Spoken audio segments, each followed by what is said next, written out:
Oh, Selena! Long time no see, huh? Yo? You there? It's me, Pete, your beloved ex-husband, making the grand effort to reach out. You should be grateful. So, are you gonna respond to me or not? Beloved, ex-husband, what the hell are you rambling about? See? I knew you were reading my messages. I gotcha. Couldn't resist, huh? Classic. The only reason I'm replying is because your nonstop spam was annoying and the words coming out of your mouth were impossible to ignore. Also, who the hell gave you my new number? I changed it for a reason, damn it. Man, you haven't changed at all. Still the queen of not showing your love outright to me. I love that about you. Not showing my love outright to you? Are you seriously that brain dead? I only replied because I don't want some creep like you twisting reality and spreading your nonsense. So yeah, I'm replying purely for damage control. Got it? Yeah, whatever. Skip the drama, babe. So when do I move in? Move in? What in God's name are you talking about now? Oh, stop playing coy. You're rebuilding that house of yours, aren't you? And? Yeah, I saw it. Just happened to pass by the other day. Looks like a brand new two-family home, huh? Pretty bold move. And that's your business. How? Oh, come on. It's obvious, isn't it? You finally realized you can't live without me. That house, it's your way of saying you want us back together. Don't worry, babe. I'm a forgiving man. I can overlook the cold shoulder you gave me. We can pick up right where we left off.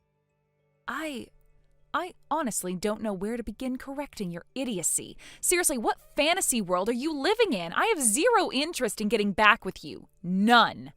There you go again with that tough act, not showing your love for me mode activated. You don't have to be like this, you know. If you hadn't gone and changed your number like some rebellious teenager, we wouldn't be playing this cat and mouse game, right?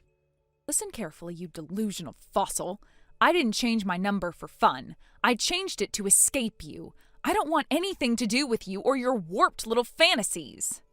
Yeah, whatever. I get it. You're shy about admitting you miss me. But don't worry, I'm a patient guy. I'll keep an eye on the house. When it's ready, I'll just show up with my stuff. You won't have to lift a finger. No, you won't, because there's one thing you clearly haven't bothered to wrap your tiny brain around. Oh, finally admitting it, huh? You're ready to beg for me to come back? Let's hear it, babe. I'm already married. Come again? You heard me. I'm married. Happily, legally, and completely married. So your little fantasy reunion? Never. Not in this life, not in any life. Good one. Nice bluff, but you'll have to do better than that if you want me to buy it. You're not buying it because you don't want to face reality. Damn right I'm not buying it. You think I'm that easy to fool? I've seen that two-family house going up with my own eyes every single day. And your parents are long gone, aren't they? Which means there's only one logical explanation left. You're building that house so you can live with my parents. That's the only thing that makes sense. You're trying to patch things up with me. You're planning our sweet little remarriage, and you just couldn't say it out loud. How's that for airtight detective work, huh? Impressive, right? You can praise me now. I don't even know where to start with how brain-meltingly wrong you are. Seriously, my brain cells are crying just listening to you. First off, newsflash, you and your parents are not part of my life plan. That house, it has nothing to do with you. I'm not building it for you, with you, near you, or anything else your messed up heads conjured up. So stop this pathetic fantasy, delete my number, and do not contact me again. Am I clear? Yeah. You're just flustered, babe. 5 years apart is a long time, huh? I get it. You're in panic mode. But I know you. Once you calm down, you'll realize how much you miss me. I'll give you some space, but I'll be back. Count on it, Selena. Later, babe.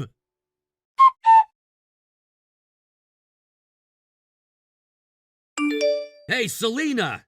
It's me, your beloved pet, remember? I figured I'd give you a heads up since we're practically family now and all. So, about that shiny new two-family house of yours. Looks like it turned out pretty well, huh? I passed by the other day, couldn't help but notice how gorgeous it's looking. And I saw there's already a car parked out front. Judging by that, I guess you're pretty much all set to move in, right? No more delays or excuses, huh? Well, that's perfect timing, isn't it? Because guess what? I'm thinking it's about time we joined you. You know, as one big, happy, blended family. Us, you, and of course my dear parents, too. I mean, that's how it's supposed to work, right? It is a two-family home after all. So, let's make it official, shall we?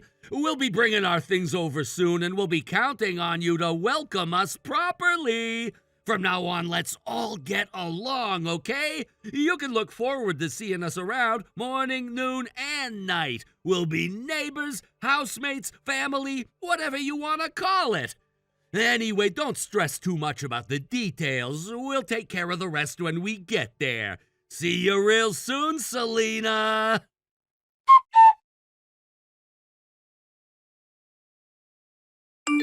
What the hell? You're seriously planning to move in here? With your parents, too? You can't be serious. Ah, Selena. Finally acting like your usual self, huh? Why the cold shoulder last night? I sent you a message straight from your one and only darling husband, you know? You should have been waiting by your phone ready to reply instantly. That's basic respect, don't you think? Ugh, I have so many things I want to say. I don't even know where to start. For your information, my phone ran out of battery last night. I just turned it back on, and now I'm reading your absurd, delusional message and trying not to burst out laughing. Absurd, huh? Sounds to me like my message made quite an impact on you, didn't it? You're so moved you don't even know how to react. Must be nice to still feel that way about me after all these years, huh? Don't twist my words into whatever suits your fantasy. I'm disgusted, not thrilled. Why is that so hard for you to understand? Oh, come on. You know what they say. When a woman says no, it secretly means yes, right? Wait, maybe this is one of those classic tsundere moments, huh? Yeah, no. And don't show up here. Why the hell would I ever welcome back an ex-husband who cheated on me and his vile parents who spent years hurling insults at me? You think I've been waiting around to crawl back to that nightmare? Look, about the cheating thing, let's just call it water under the bridge, all right? Excuse me? Water under the bridge? For both of us? Yeah, exactly. Even Mom said it. This all happened because you just weren't attractive enough as a woman. You totally failed as a wife, Selena. Honestly, you should have been the one paying me alimony to make up for it. But somehow I ended up paying you. And after that, the past 5 years have been hell for me. I got dumped by that girl, lost my job, the neighbors whisper about me behind my back. It's been a nightmare. So now it's only fair you dedicate your life to making it up to me. Making it up to you? Exactly. You built that fancy two-family house just for that, right? To atone for me and my parents. What kind of twisted logic is that? That has nothing to do with you. Oh, don't get all worked up now. If you're already this emotional, how will you handle seeing me in person? Speaking of which, guess what? I'm here right now. What? I brought my parents and we're ready to move in. I even brought the marriage registration forms so we can officially get remarried today. Let's start our happy family life again. Are you out of your mind?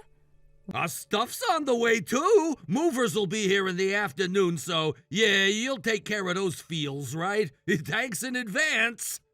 Wait, you actually came? Yup. Look out your window if you don't believe me. We're standing right at your front door. Me, Mom, and Dad. There's nobody out there. Huh? Yeah, I checked. There's no one at my door. Cut the crap, Selena. Stop pretending, will ya? We're right here. No, seriously, there's no one. What? Where exactly are you? At your front door, duh. Address? Why do I need to tell you that? This is your family home, isn't it? Like I'd forget after all the times I've been here. We're in A City, of course. A City? You're at my old family home? Obviously. Why are you double-checking like some clueless idiot? Open the door already. Mom and Dad can't wait to resume your wifely re-education. Time for you to remember your place. You might want to double-check that address yourself, genius, because you're at the wrong house. What? You finally made me understand what you've been rambling about all this time. Took me long enough. What are you talking about? That house, my old family home, I sold it. What? Yeah, I sold it years ago. Why the hell would you do that? After we divorced, I lived there for a couple of years, but the house was old and falling apart, so I sold it off. Simple. No way. But then where do you live now? After that, I rented a small, cheap apartment for a while. But now I live in a beautiful 2-family home with my husband and his lovely parents. Husband? Yeah, I met him through some friends. And his parents? Uh-huh. They're kind, considerate, and nothing like the nightmare you call parents. I don't understand. This has to be some kind of prank, right? You're just trying to surprise me or something. Nope, no tricks here. This is my life now. You can't do this to me. You have to let me move in. I already gave up my apartment. My dad and I even quit our jobs for this. Oh my God, were you seriously planning to live off my income? Is that what this was about? Well, I figured if you had enough cash to build a house, you could support us. Unbelievable. Yeah, I built a house, but it's under my husband's name. And guess what? It's nowhere near A City. I didn't even know my old place was under construction again. No, open the door, damn it! Let's get married again, I'm begging you! You really are the king of idiots. What? Did you even look at the nameplate on the mailbox? Nameplate? Wait a sec, that's not your name?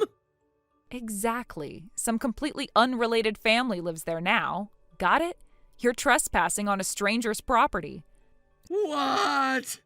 So unless you want to get arrested for loitering, I suggest you pack up your circus and leave. And you might want to hurry, because if someone inside already called the cops, well, I wouldn't be surprised. Oh no, Selena, there's a police car coming! Tough luck. Guess you'll just have to figure it out on your own. Selena! Help me! Not my problem. Goodbye.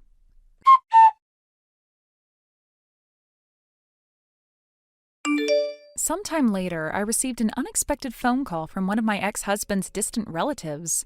This person, who I hadn't heard from in years, called me to apologize and to explain what had happened after the incident involving the police. I wasn't sure if I wanted to hear anything about my ex-husband or his family, considering all the pain and betrayal they had caused me in the past. But out of a sense of closure, or perhaps simple curiosity, I chose to listen. According to them, after the chaotic incident with the police patrol car, things had escalated quickly for my ex-husband and his parents. Apparently, when they saw the patrol car approaching them, they panicked, as if realizing too late that their behavior had crossed into criminal territory. In their desperation to escape the scene, they tried to flee in different directions, but fate seemed to have other plans. As they scrambled to disappear into the nearby streets, they ended up running straight into another set of officers who had arrived on bicycles from an alternative route. Those officers quickly blocked their path, cutting off their escape and forcing them into an awkward confrontation. Faced with police officers demanding explanations, the three of them became flustered and could barely string together a coherent story. Their elusive behavior, fidgeting and mumbling, only made them look more suspicious in the eyes of the authorities. They had no identification on them, no clear purpose for being in the area, and no reasonable explanation as to why they had reacted with such panic when seeing the patrol car. Naturally, this triggered the officers' instincts to treat them as potential criminals, resulting in them being detained and taken in for questioning at the police station. Although, according to the relative, even though no direct harm had yet been inflicted upon anyone, the police deemed their actions sufficiently suspicious to warrant a thorough investigation. After several hours of interrogation and an official warning, they were released under strict surveillance and with a formal warning on their record. They were made well aware that any further incidents would result in immediate arrest and more serious charges. But as I listened to the details, it became clear that the true punishment for them had nothing to do with police action. Their biggest problem was far more pressing and far less avoidable. They had no home, no income, and no one left willing to support them. The relative told me, almost with a tone of cold resignation, that the trio, my ex-husband and his aging parents, were now effectively destitute.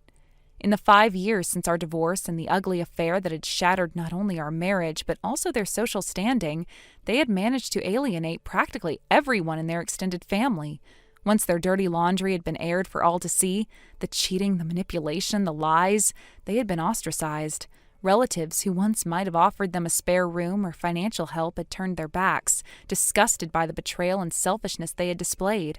Even friends who once orbited their lives disappeared once it became clear that associating with them would only bring trouble. Now they had no choice but to live in a run-down, decrepit apartment in the worst part of town. It was a tiny, suffocating space in a building where the shared toilet was in the hallway and there was no bath at all. They had to make do with public bathhouses or endure humiliation of using hand basins and makeshift methods just to keep clean. The rent was dirt cheap, and that was the only reason they could afford it. But even then, every month was a struggle to scrape together enough money to keep a roof over their heads. My ex-husband, once smug and arrogant, who had so easily thrown away our family for his fleeting affair, now faced the grim reality of being a middle-aged man with no job, no skills to fall back on, and no support system. His parents, who once looked down on me as if I were some outsider unworthy of their son, were now equally destitute and humiliated, their pride shattered, their status reduced to nothing more than gossip fodder for those in the neighborhood who remembered them in their better days. They tried, I heard, to find jobs, anything to sustain themselves, but employers weren't interested in hiring people with gaps in their work history and a reputation for trouble. Word travels fast in smaller communities, and their tainted names followed them like a scarlet letter. The few times they managed to get part-time work, they were treated with contempt, given the worst shifts, and talked about behind their backs by coworkers who saw them as pathetic, washed-up has-beens. The relative told me that they spent most of their days hiding inside their tiny apartment, rarely venturing out except to buy the barest of essentials. Their days were filled with bitterness, arguments, and endless blame-shifting, each of them pointing fingers at the other for the life they now led.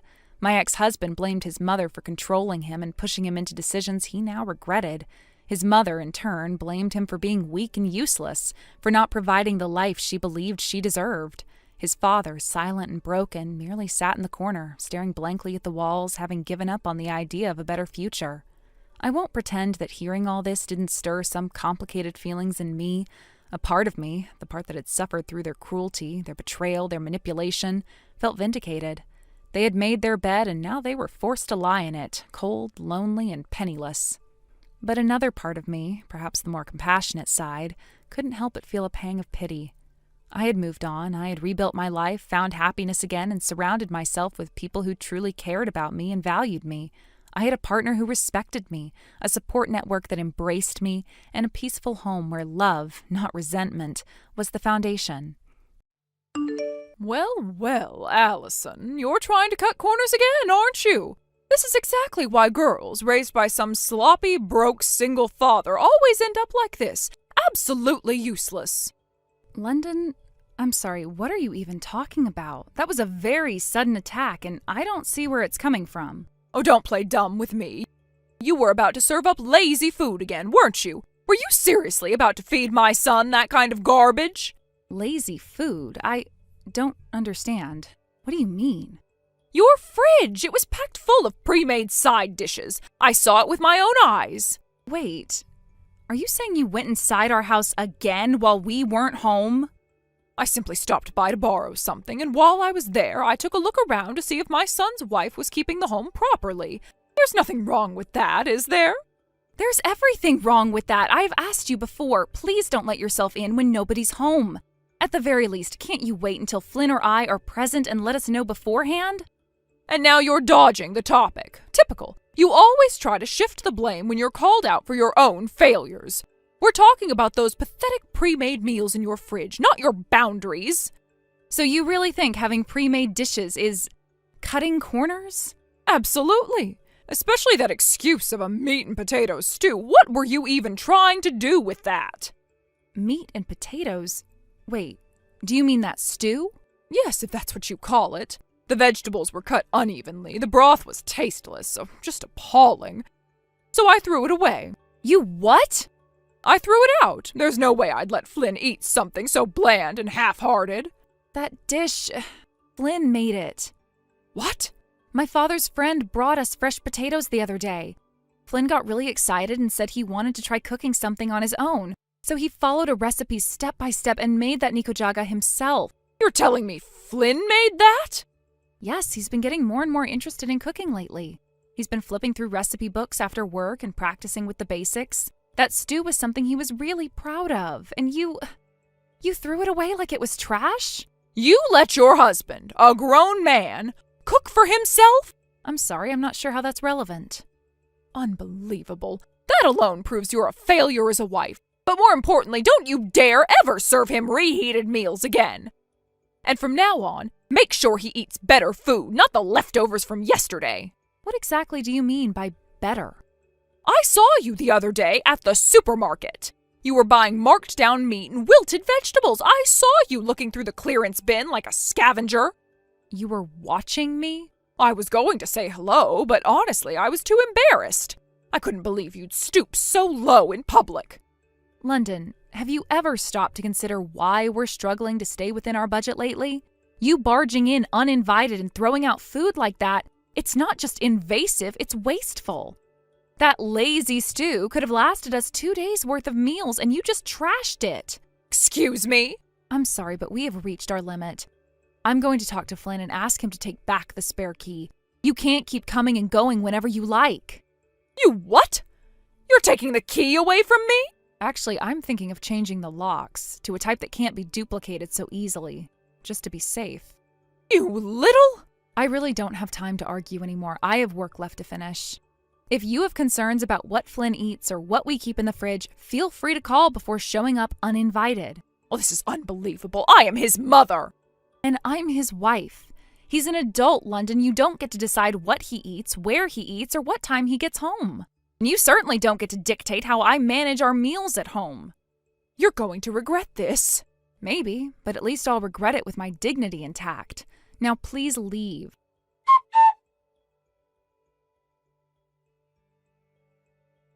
London, where are you right now?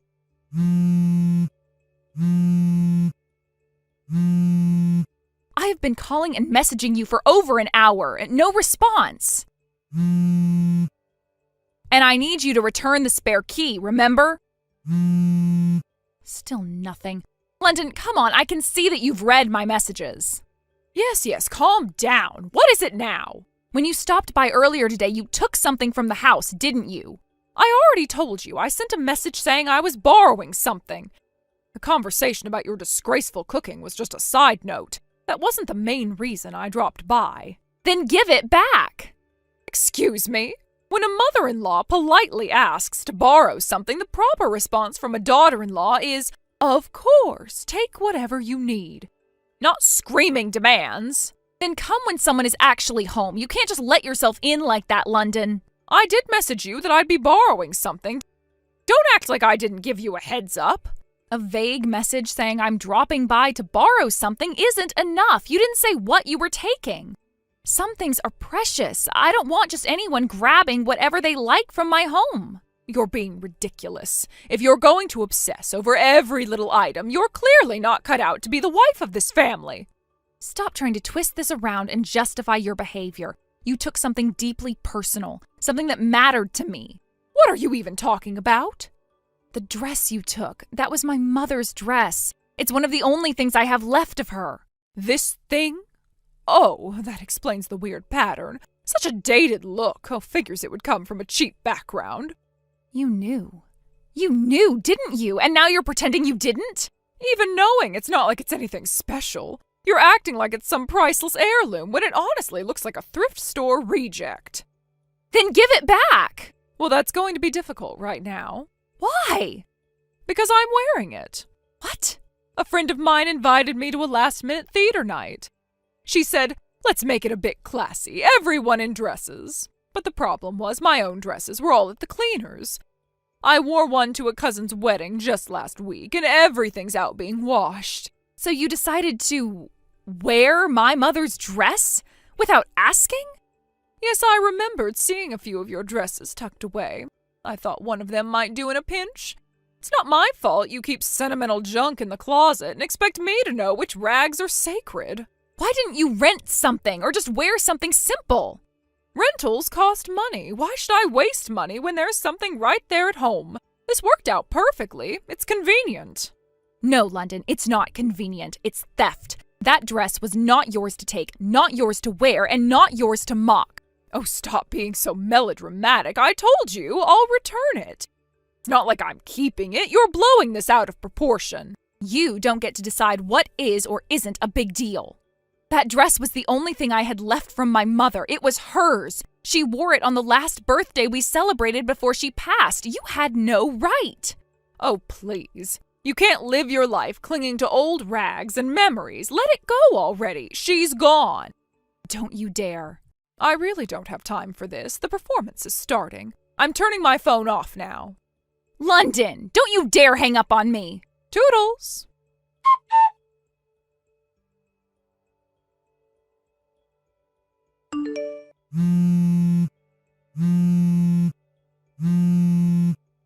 London! Open your phone. Pick up. Why aren't you answering me? Explain yourself right now. Ugh, what is this all about? Do you always have to be so dramatic? Dramatic? You really think I'm being dramatic right now? Where is my dress? Don't play dumb. The heels and ribbon were in the case, but the dress was gone. The dress. My mother's keepsake, the one I trusted you to bring here safely. Where is it? Oh, that. Right, yeah, about that. Start talking now. So, my friend, the one I went to the theater with yesterday, she saw the dress when I opened the bag and she was obsessed with it. She said she'd never seen anything so unique before, and she begged me to let her have it. Kept going on and on, wouldn't shut up about it, so I gave it to her. You gave it to her? You gave away my dress. The only thing I have left of my mother, and you gave it away like it was nothing? Oh, don't make it sound so harsh. She really loved it, and I didn't want to sour our friendship by saying no. You seriously prioritized your friendship over my mother's legacy? Do you realize what you've done? Oh, come on. It's not like it was some priceless relic. It's just a dress. And besides, it looked kind of old, honestly. Worn. Don't you dare. That dress was handcrafted. My mother wore it the night she won her final competition. It was her most treasured possession. She made me promise to take care of it. You had no right to even touch it without asking, let alone give it away. Okay. Jeez, you're acting like I burned your house down.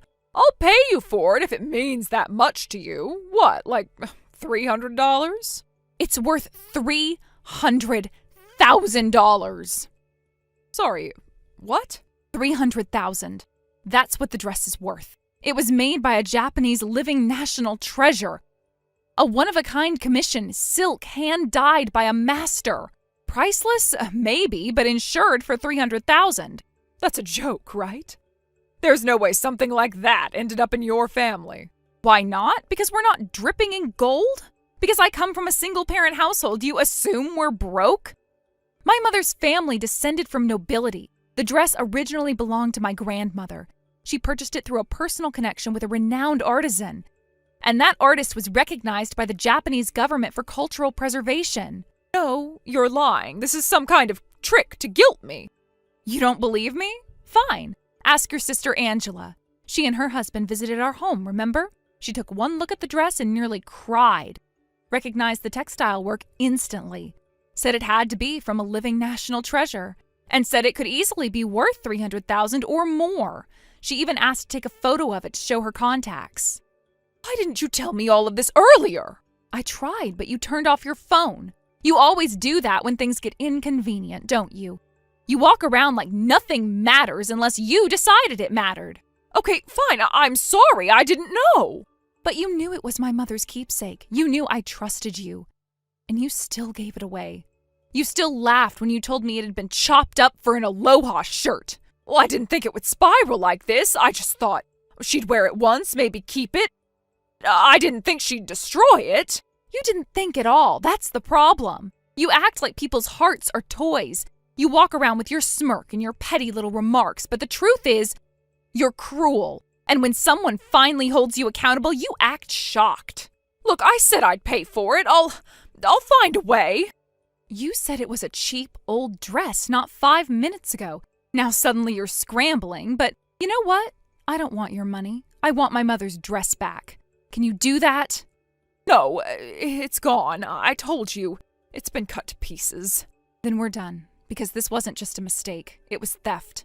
I didn't steal it. You didn't have my permission. You took it without consent. You gave it away, and now it's destroyed. And I have every right to report that. Flynn wants me to go to the police. He is furious, London.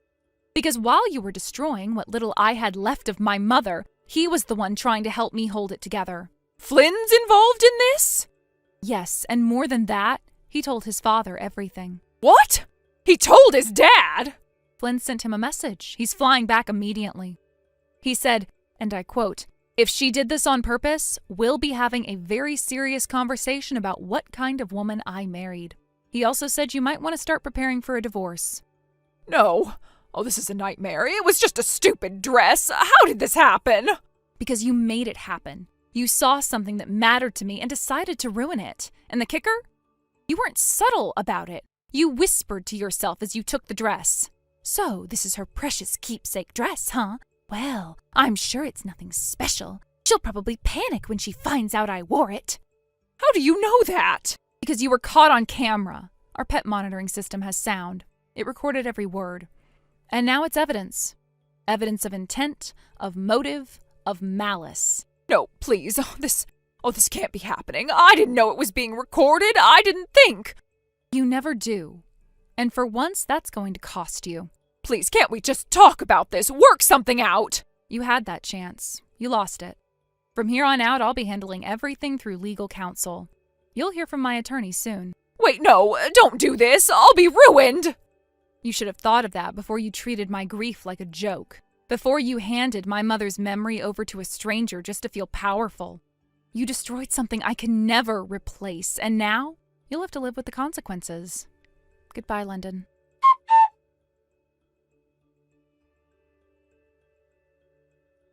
The following day, my father-in-law returned home from his post in another city, having been informed of everything that had happened in his absence.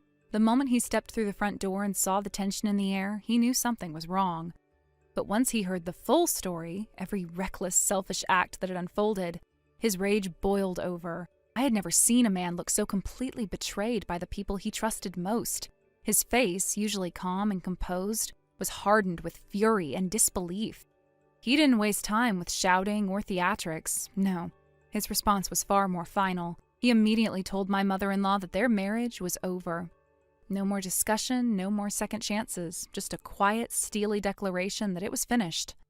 Apparently on his way home, after speaking with several family members and reading messages I had sent him to explain what happened, he had already stopped by the city hall and picked up the divorce papers. Now, with unwavering resolve, he placed the documents in front of her and told her to sign them. And she did. Perhaps out of guilt, perhaps out of shock, or perhaps because she knew she had no defense left. But that wasn't the end of the story, not by a long shot.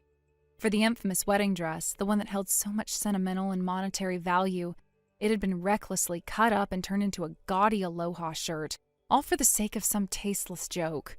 The person responsible for sewing the dress into that awful garment was one of my mother-in-law's close friends. At the time I was furious, but I had assumed she knew the dress's significance. It turns out she didn't. She had been told it was just some old fabric my mother-in-law no longer cared about. When the truth came out, she was horrified. A few days later, she visited me in person, bowed her head low, and dropped to her knees in front of me. Tears welled up in her eyes as she apologized again and again, saying she had no idea what she had been asked to destroy. She begged for forgiveness, saying that she couldn't live with herself if she didn't try to make things right. I never wanted to see anyone grovel like that. I didn't need her to do that. I could see she was genuinely remorseful. She wasn't the one who needed to bear the full weight of this disaster, but she insisted. As a result, she proposed a repayment plan for the cost of the destroyed dress. She would handle the entire financial burden out of her own pocket. Not because I asked her to, but because she said her conscience wouldn't allow her to do otherwise. That kind of integrity, it honestly surprised me. Later, I found out something else that made everything make a little more sense. This friend of my mother-in-law's wasn't just any ordinary person. She was actually a wealthy businesswoman. She owned a factory, managed a successful textile enterprise, and had more than enough resources to cover the damages. And this is where the irony truly hit home. She decided that my mother-in-law would pay off the debt herself by working in her factory. Yes, the same woman who once bragged about being too refined for manual labor was now waking up before dawn to put in hours on the production floor. Her friend had offered her a position out of mercy, a way for her to make amends through honest labor. I heard from mutual acquaintances that she's been grumbling every day since, muttering things like this wasn't how her life was supposed to turn out and how unfair everything is. But honestly, I can't feel sorry for her, not even a little. She did this to herself. She tore apart something meaningful, treated it like trash, and for what? A moment of petty control? A show of disrespect? Now she's paying the price literally and figuratively. Thank you for watching and listening. We hope you enjoyed the video. Don't forget to like this video and subscribe. Also, feel free to leave a comment about what you thought of the story. We look forward to seeing you at the next story. Hey, Forrest! Been a long time, huh? It's me, Tomas! Ring any bells? Wow, Tomas! Yeah, I remember you. You were in my class back in high school, right? That's the one! Guilty as charged! Man, it's been what, 12 years? Time flies! Yeah, it's been a while for sure. Honestly, this is kind of a surprise. Not to be rude, but we weren't exactly close back then. What's got you reaching out now? Fair point, I get it. But hey, I've got a reason. So here's the deal. We're organizing a high school reunion this year. I got pushed into being the point person, so I've been hitting up everyone. Oh, a reunion. I hadn't even thought about that kind of thing. To be honest, I've never gone to any of the past ones. Tell me about it. You've been a total ghost. We've had 4 already, man. Every time we'd send you invites, and every time you bailed with some I'm busy excuse or something. Thought you were never gonna show your face again. Guilty as charged, but I mean, can you really blame me? My high school life wasn't exactly a highlight reel. I wasn't popular, barely had any close friends, and most people probably forgot I even existed. I always felt like I'd be that awkward guy just standing around with a drink and no one to talk to. Yeah, I remember you were kinda reserved, bit of a loner vibe, real quiet, always had your head in a book. Definitely gave off that straight A dark cloud energy. But hey, we were all weird back then. You probably turned out fine. Thanks, I guess. I like to think I've mellowed out a bit. Got a decent job, started talking to actual people, developed a bit of social skill. Took some time, but I'm not the same ghost I used to be. That's what I like to hear. See, that's why these reunions are great. We all grew up, changed in ways no one expected. It's cool seeing how everyone turned out, who got hot, who didn't, who became successful, who didn't. Good food, cold drinks, old stories. What's not to like? Yeah, but I don't know. Even if I've changed, the idea of walking into a room full of people who remember me as that weird, quiet guy is still kinda intimidating. Like, what if they still see me the same way? Look, man, no one's gonna roast you or anything. Honestly, most of us barely remember who said what in math class 12 years ago. Everyone's just there to catch up and have a laugh. And you'd be surprised. Some of the people who barely noticed each other back then end up bonding the most now. It's just life. We've all taken different roads. That's fair. I guess I've been carrying around some old anxiety for no real reason. Maybe I've been too caught up in who I was, not who I am now. Exactly, dude. Nobody's frozen in time. You show up, have a drink, maybe reconnect with someone you didn't expect to. Worst case, you eat some free food and leave early. Best case, you actually enjoy yourself. All right. You said it's next month? Yeah, we're aiming for the 3rd Saturday. Afternoon start, probably around 1 or 2 p.m. Venue's still getting finalized, but I'll text you the full details once it's locked in. So can I put you down as a yes? Let me think. I don't have anything scheduled for that day, and... You know what? Yeah, screw it. I'll go. Time to stop hiding from my past like it's some cursed relic. There we go. That's the spirit. Forrest finally steps into the light. All right, man. I'll mark you down as confirmed, and hey, don't sweat it. No one's judging. It's just a bunch of awkward adults pretending they weren't awkward teenagers. You'll blend in just fine. I'll be in touch soon with all the info. All right. Thanks for reaching out, Tomas. Appreciate the push. Anytime, man. Talk soon.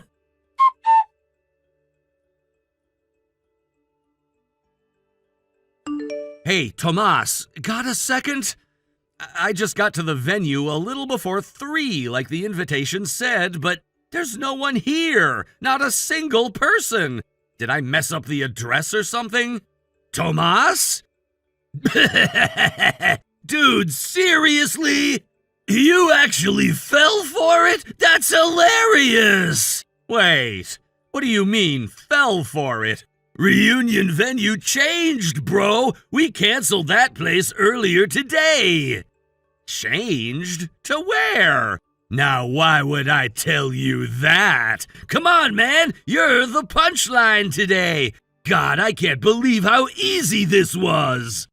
What the hell are you talking about? All right, I'll spell it out since you clearly don't get it.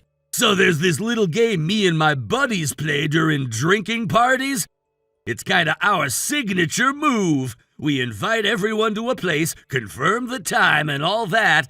Then, on the day, we cancel the reservation, switch locations, and tell almost everyone. Almost. We leave one person out of the loop. Just one.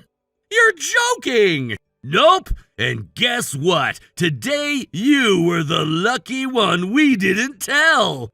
Congrats, man. You're the chosen idiot. This isn't funny. I didn't fall for anything. You never even told me the new location. How is that some kind of prank? It's simple, man. We all take bets. Who's gonna get screwed? Who'll actually pay the cancellation fee? You know how much they charge for canceling a 140-person booking on short notice? $7,000! The loser pays! That's the game! Today, you're the loser, so cough it up! You expect me to pay $7,000 for a prank I wasn't even told I was part of? Are you insane? That's not a game, that's just manipulation! That's fraud! Relax, man. We've done this before, a few times. Always got a laugh out of it. Sometimes the guy pays, sometimes not. Doesn't matter. The chaos is part of the fun. Besides, I didn't use my real name for the booking, so even if they wanted to chase someone, they can't get me. You're bragging about using fake names to make fraudulent reservations? Do you even hear yourself? This isn't a joke anymore. It's harassment. And borderline criminal. Depending on the restaurant, this could be a police matter. Good luck with that. You think I haven't thought this through? No paper trail, no real ID. They only know you showed up. So guess who they're gonna come after for the cancellation? No, you're not dragging me into this. I'm not paying a cent. You planned this, you canceled, you lied, you pay. Nah, see, I already told the venue that you were covering the fee. Said you were the one who made the booking and wanted to surprise everyone with a prank. I even left your name and number with them. Told them you might try to run, so, good luck explaining that to them. You've seriously lost it. What kind of person does this? What kind of sick game are you playing? Oh, come on. Don't be so dramatic. It's just a bit of fun.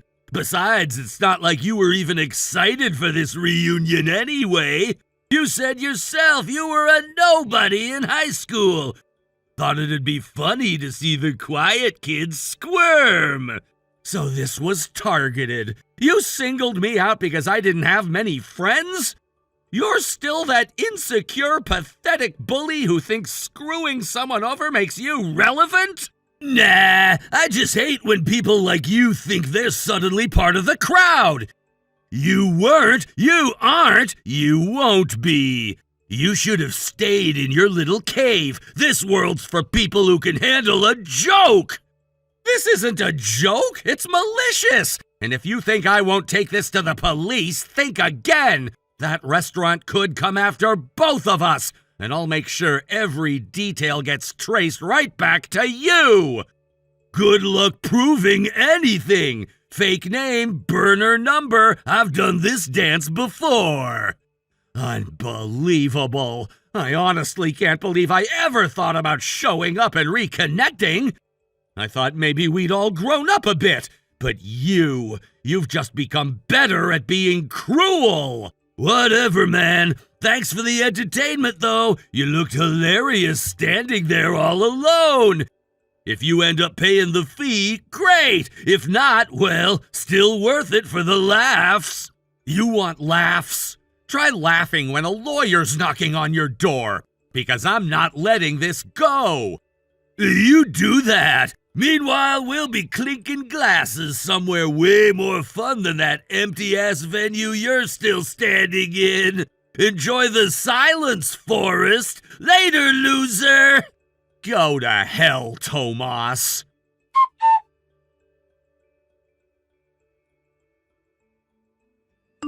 Yo, Forrest, how's that one-man party going? Tell me, did you manage to cough up the money?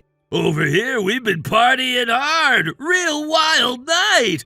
We're headed to the after party next. You wanna come, or did you spend all your money running from your tab? I'll pass. I've got no interest in joining your little celebration, Tomas. Especially not after what you pulled. Oh, come on, don't be like that. You sulking or something? Look, my bad, okay? $7,000 is a lot of cash to lose on a prank. I get why you'd be pissed, but hey, look at it this way. Bad luck, right? Sometimes you roll the dice and crap out. Actually, I didn't pay a dime in cancellation fees. Wait, what? No way! You're not telling me you skipped out on the bill? Didn't run. I talked with the venue directly and got them to reverse the cancellation. We're still holding the party right now as we speak. Wait, seriously? You're throwing some sad little revenge party with your 4 lonely friends? Let me guess, you're passing the hat around so everyone chips in to cover the costs? How many people showed up to your pity parade? About 200. The hell did you just say? 200. Didn't want all that food and prep from the venue going to waste, so I reached out to coworkers, my boss, some clients, a few college buddies. explained the situation, asked if they'd pitch in 20 or 30 bucks to keep the night alive, and it just snowballed. Even got friends of friends coming in now. Company execs, friends, spouses, suppliers, everyone's here. It's turned into a full-blown networking event. No way, that's crap! You couldn't organize a lunch, let alone a 200-person party. You're a nobody! Maybe, but I've got connections, like Michael. Met him during my overseas exchange program in college. His family's filthy rich, and he's the CEO of his own firm now. Happened to be in the States for business and doing a little sightseeing, so I invited him. He said sure, then showed up with 50, 60 people. His colleagues, clients, some international partners. Wait, hold up. You went on exchange? You, Mr. Socially Awkward Loner? Pretty sure introversion doesn't disqualify someone from studying abroad. Anyway, the point is it's not some pathetic get-together. It's an opportunity. The kind you couldn't fake even if you tried. We've got professionals swapping business cards like crazy. Might walk out of here with 3 new contracts and half a dozen partnerships.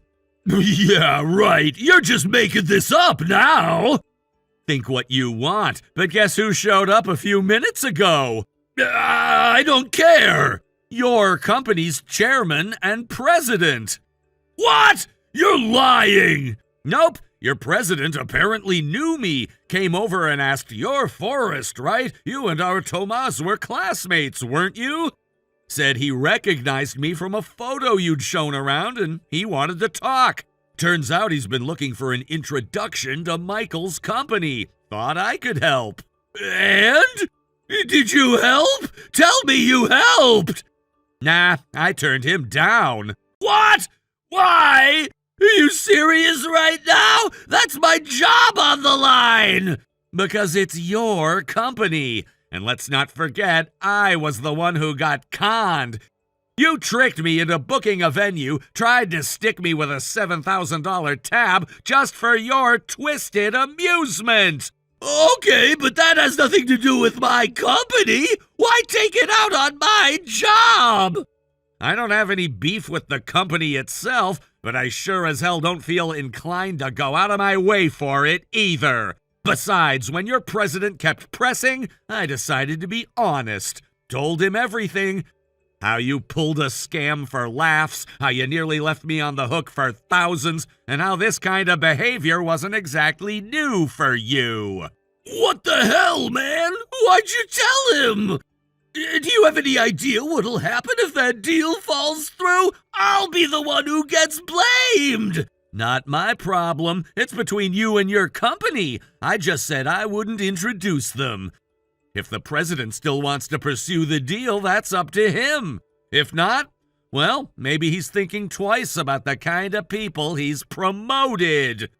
You're screwing me over! You're doing this on purpose! I worked my ass off to get to where I am! I climbed from the bottom, man! You ruined this for me, I swear I'll sue you! For what? Telling the truth? Let me know how that goes. Your Honor, I bullied my old classmate and it backfired. Good luck finding a lawyer who'll touch that.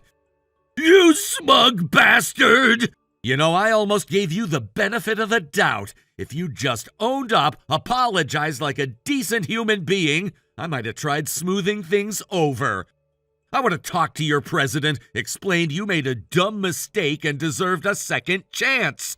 But you doubled down, mocked me again, threatened me. You don't regret what you did, you're just afraid of consequences.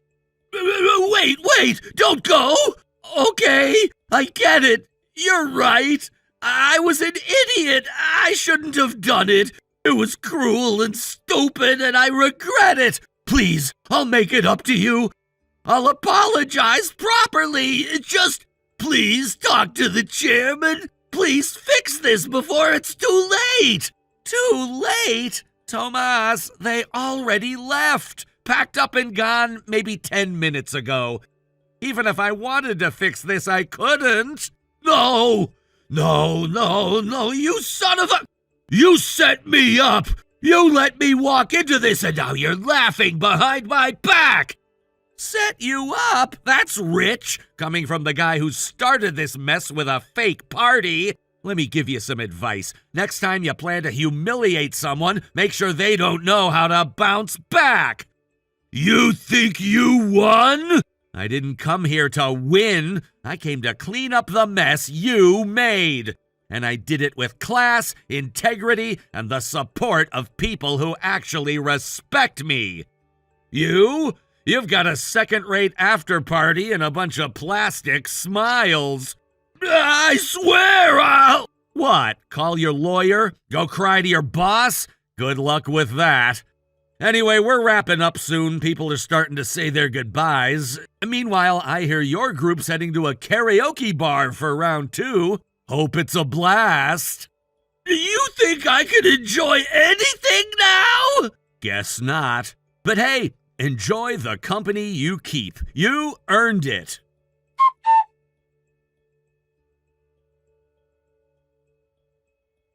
After everything wrapped up, we decided to end things on a high note by throwing a small party. It wasn't extravagant, but it was heartfelt. People mingled, shared stories, and you could feel a sense of closure and connection in the air. Everyone seemed genuinely happy with how it turned out. Some even said it was the most fulfilling event they'd been part of in a long time, especially because it allowed people from all walks of life to connect. That meant a lot to me. The best part, we managed to collect around $7,000 from everyone who participated. That money covered all the costs related to the incident, venue, cleanup, everything. I can't describe the relief I felt. It could have easily turned into a financial mess, but thanks to everyone's contributions, we walked away without a burden on our backs. I was grateful to all of them for their generosity and for standing by me. But of course, the story didn't end there. A few days after the event, I found out that Tomas, still trying to save face, approached Michael's company in hopes of securing a business deal. I never told Michael about how Tomas had deceived us earlier. I figured it would only add fuel to the fire and cause unnecessary tension. But somehow, word must have gotten around. The chairman and president of Michael's company seemed to have drawn their own conclusions. They assumed Tomas had been the source of trouble and began to treat him differently, colder, more dismissive. He was no longer invited to important meetings, his suggestions were ignored, and his name was barely acknowledged in group discussions. The change in tone was obvious to everyone. Soon after, rumors started spreading that Tomas had disrespected Michael's company during the negotiations. Whether it was true or not didn't seem to matter anymore. Perception had already taken hold. Then came the final blow. Someone from Tomas's own circle, one of the people he thought was a close friend, leaked the story about his previous antics. The same antics that caused so much chaos in the first place. Once that came to light, the mood around Tomas shifted completely.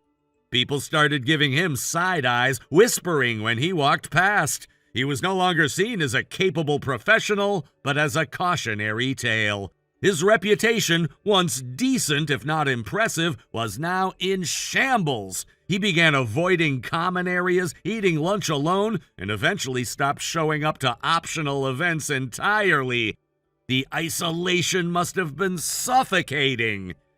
To be honest, it's hard to feel sorry for him. This was the result of his own actions. But I can't help thinking the chairman and president overreacted too. Their response felt vindictive, like they were more interested in punishing someone than understanding the situation. In the end, I just hope everyone involved has learned something. I know I have. I never want to be part of another one of Tomas's games.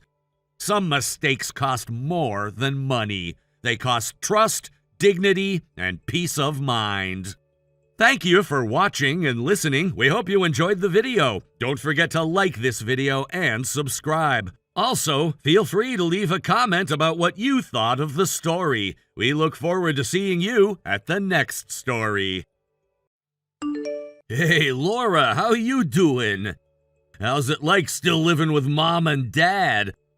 I'm sure you made the right decision to continue living with Mom and Dad because you can't make enough money as a middle school graduate. But I think it's about time you learn to become independent. What is wrong with you? I guess you enjoy picking on your sister so much. You texted me again because you're bored, and you're repeating the same thing again. You must know that only those with low IQ repeat the same thing over and over again.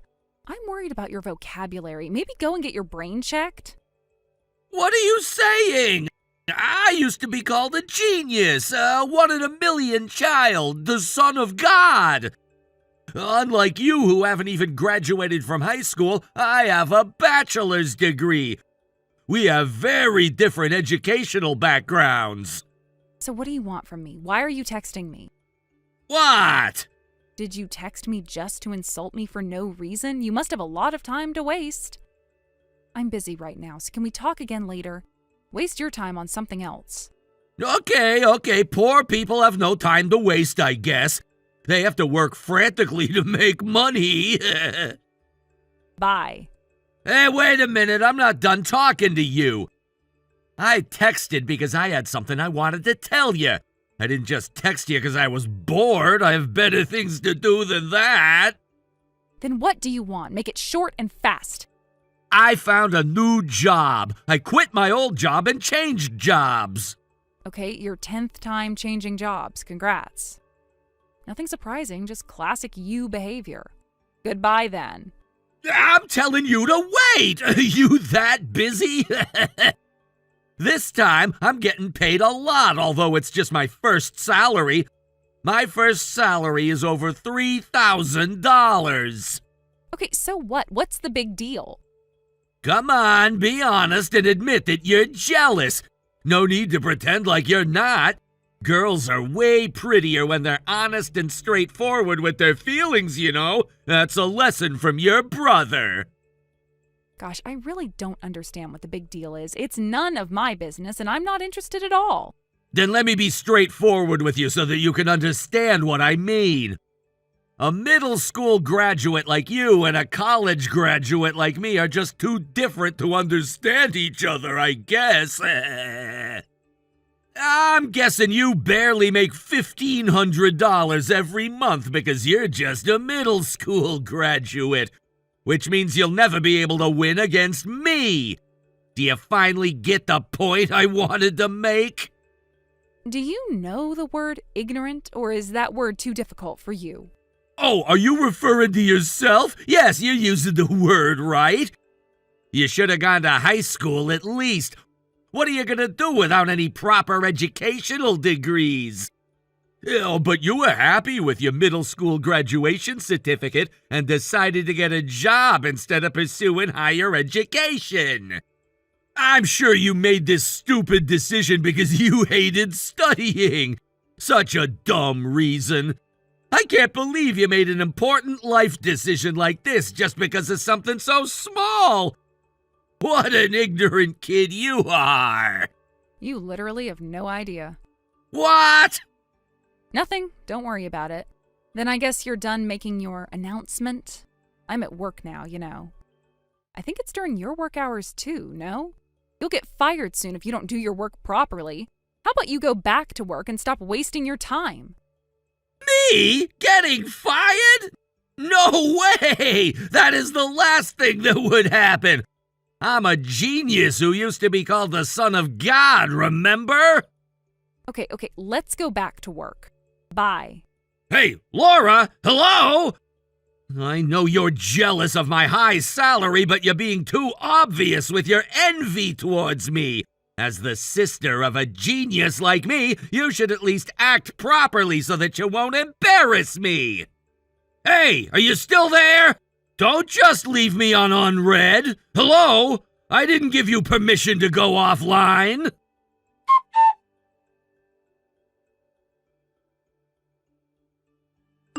Hey, Laura.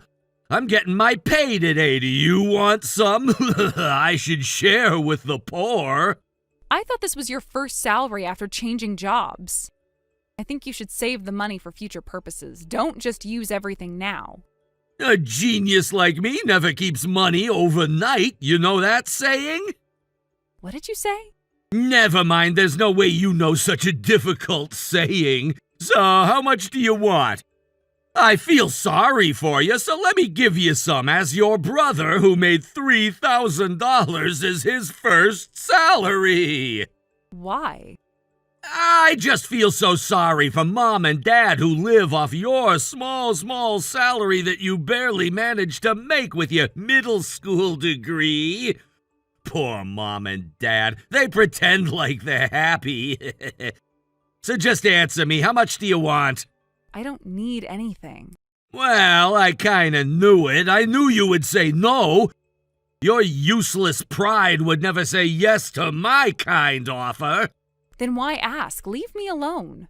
Oh, don't be so jealous of me. It's no use. Why do I have to be jealous? There is no reason for me to envy you. Well, you only make $1,500 a month, right? I think that's enough of a reason.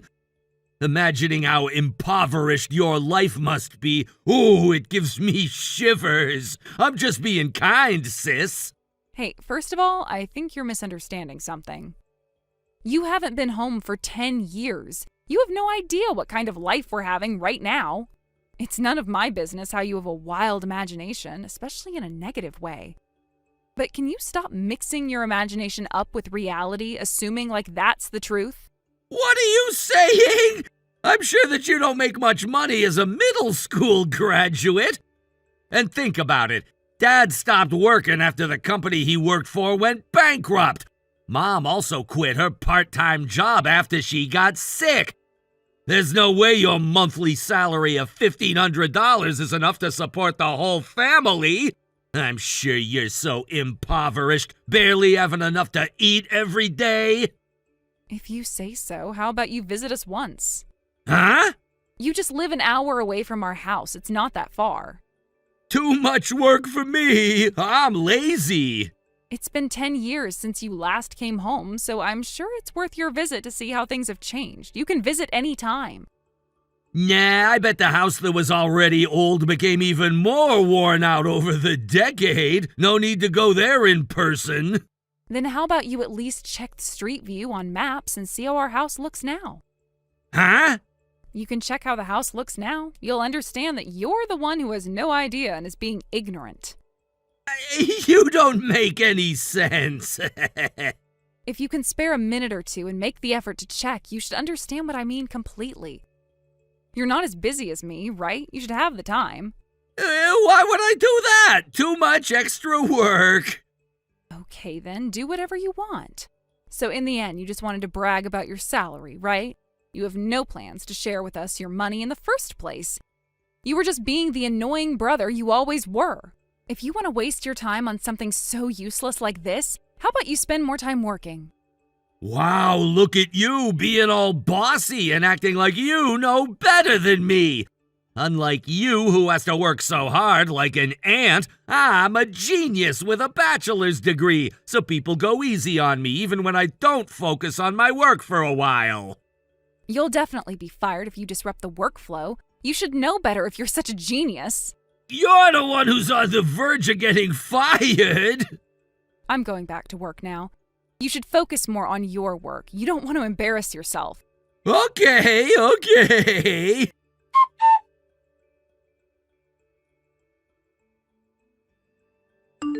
Hey, Laura! What the hell is going on? You owe me an explanation! Huh? What's your problem? Our house is gone! Where do you live now? When did you move out? Where's your new house? Don't tell me you sold the house because you were so desperate for money. Why didn't you tell me anything? You could have asked me for advice. Tell me where you live now! Huh? We haven't moved anywhere. Then what's this huge house right in front of me? There's a huge house built at the address we used to live at. The house even uses the land that used to be owned by our neighbor. There's no way you're living in this huge house. So I guess you're right in front of our house now? You could have told me beforehand. I'm telling you that the house is gone! Are you too dumb to understand? My friend told me that your house is cool as hell, so I made some time just for this and decided to visit you guys. What the hell is going on? I'm so confused. I'm lost. How about you check the name written on the porch before you make a fuss like a small kid? Huh? What do you mean? Wait, that's our last name. What? What is going on? I'm so confused. The new resident living in this house has the same last name? What kind of coincidence is that? The house you're in front of is our house. Our last name is written there. When our neighbor moved out and left the house next door vacant, we decided to buy their land, got rid of the fence in between the two houses, and built a whole new house, which is the one you're seeing right now. No way, you're lying! Mom and Dad are living off the small salary you make every month because you haven't even gone to high school, unlike me. There's no way you have the money to build a huge house like this. It doesn't make any sense. First of all, Mom and Dad haven't come out of the house to greet me yet. You either. Where the hell are you guys? Oh, it's really a coincidence, but I'm on a business trip now, and our parents are abroad on vacation. But it's your fault for not telling us beforehand that you're visiting us. What did you say? They're on vacation abroad? Where did they get the money from? They don't have a job. Let me just say this. I guess a genius can be a dumbass, or is a genius a dumbass? What are you blabbing about? Oh, I'm not saying it wrong or anything. I'm serious. There's a fine line between a genius and a madman. Well, I'm sure you're just a madman at this point. You don't make any sense. Then let me ask you something. Do you know who the CEO is of the company you work for now? You're an employee. You should know the basics. Why would I know? It's none of my business. A genius like me doesn't need to know to get my work done. I knew it. What is your problem? Just be straightforward. Don't waste my time and tell me what you want to say. You're annoying me now. Then let me be straightforward with you. The CEO of the company you're working for is me, your sister, who you always thought was a dumb middle school graduate. Ha! Do you want me to rephrase it so you can process the information better? I'm the one who hired you. Do you understand the power balance now? What are you saying? I think it's been around a month since you joined us. I can't believe you still haven't memorized the name of the CEO. How dare you call yourself a genius with a bachelor's degree? Huh? Wait a minute. What is going on? You must remember how you ended up coming in for a job interview at our company. Huh? Uncle suddenly visited me without any notice. He made me sit in front of the computer saying I should take part in a job interview online right away. Yep, that was to check your computer skills. Then it was time to talk with the interviewer online. Yep, you talked with the HR after the test. Then they told me I got the job. Yeah, I decided I'll just hire you. As expected from someone who graduated from college, you were able to do basic stuff on the computer, so I thought you won't be too much of a burden. I'm the one who made the decision to hire you. Why? I know about what happened at the company you used to work for. I heard that you messed up big time and got fired. Huh? How come you know? You tried to find a job, but even after half a year, you didn't manage to get a job anywhere. You were about to borrow money from the bank to cover for your living expenses. Am I wrong? What? Why do you know all this? Your ex-girlfriend was kind enough to tell me all this.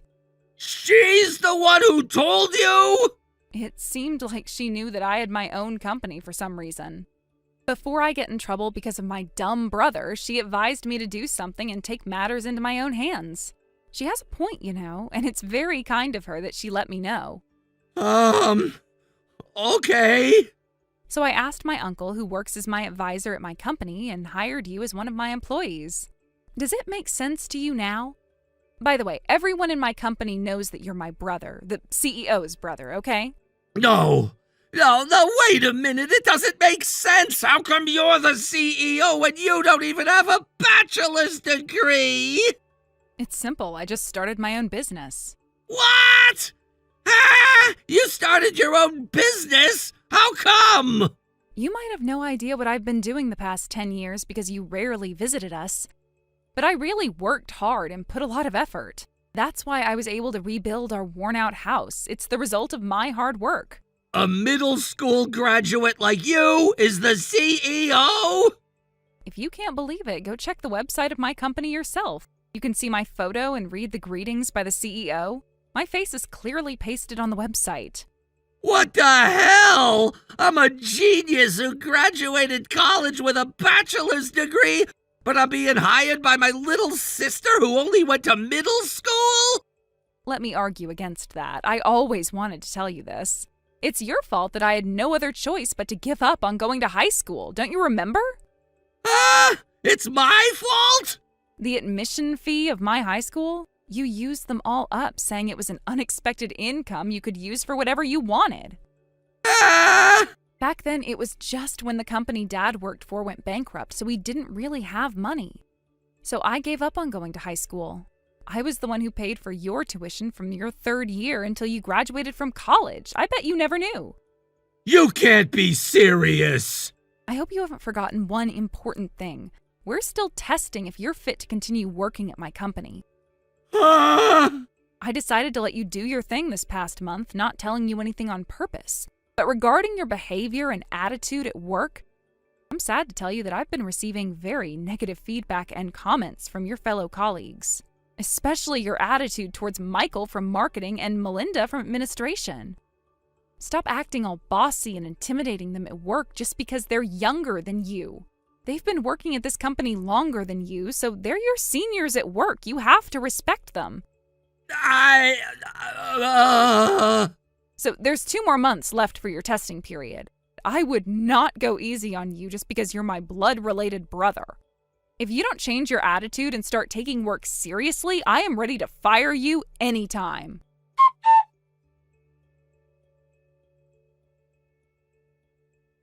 A genius child is just a normal adult once they grow up. That's the harsh reality. My brother might have been a genius when he was younger, but by the time he passed the age of 20, he was just a normal guy in college. My brother grew up without facing any huge challenges and failures in life, so he ended up becoming a dumbass with a twisted personality who believed that he was a genius and didn't even doubt that. After we texted and he found out the surprising truth about me, it looks like he was defeated by reality. And I heard that he lost all his arrogance, resembling a boxer who lost all his passion after a defeat, slouching in the corner of the boxing ring. For the rest of his testing period, he worked diligently and focused on his assigned work. I guess he was always aware of my uncles and my deathly stares in the office. But it left me an impression to see him enjoying computer work and making graphs for our data the other day. He doesn't need to be special, so I just hope he can become a normal office worker just like anyone else. Thank you for watching. Please subscribe and hit the like button. See you next time.